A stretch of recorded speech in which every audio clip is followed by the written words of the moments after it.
I got this really neat booklet in the camera bag, and let me see if I can get this a little bit better over here. So, it's the Life Library of Photography Revised Edition, the Photographer's Handbook.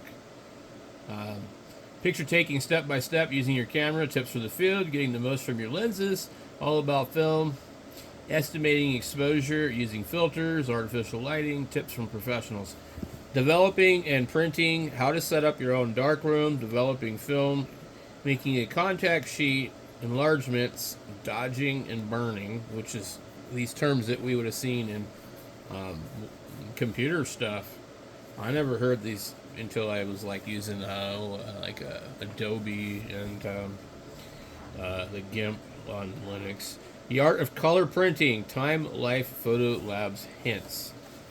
1981, Time Life Books, all rights reserved, revised edition, printing. So, the table of contents is how to hold the camera steady before shooting checklist, camera and film tips, which lens to use, depth of field, a guide to black and white films, a guide to color films, a guide to exposure using a light meter, a guide to black and white filters, a guide to filters for color, a guide to flash bulbs and electronic flash working with flash, a guide to floodlights and spots, 5 common errors for better pictures, developing and printing, advantages of home processing, a basic darkroom, developing a film step by step, tips on development, a guide to developers making contact prints step by step, tips on making contact prints, how to use contact prints, making enlargements step by step, tips on enlarging, dodging and burning in techniques, a guide to enlarging and printing papers, making color prints from slides. Interesting.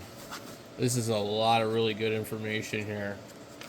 And for one, I would love to set up my own darkroom. This is actually really looks very 70s, but 1981 still looked like 70s.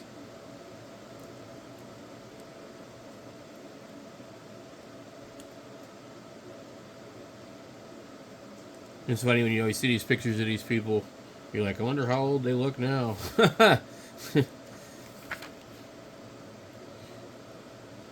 Interesting.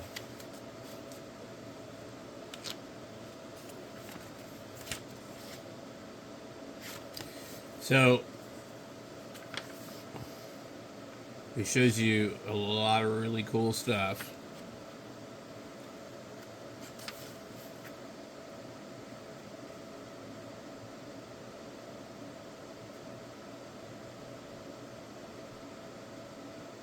Oh, it shows you how to open the camera.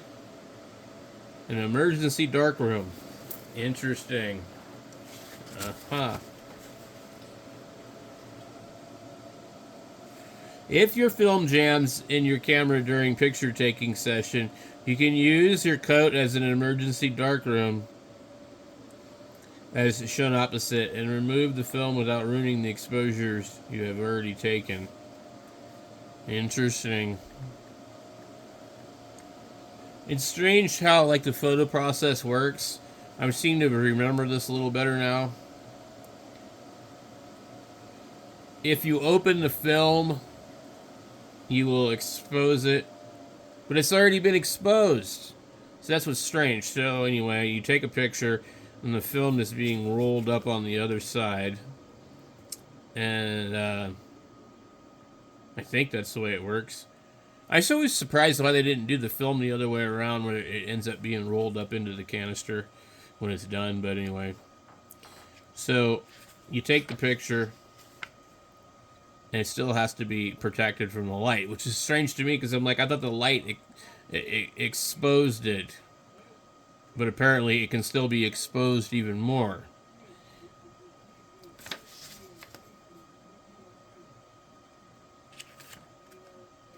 Which lens to use?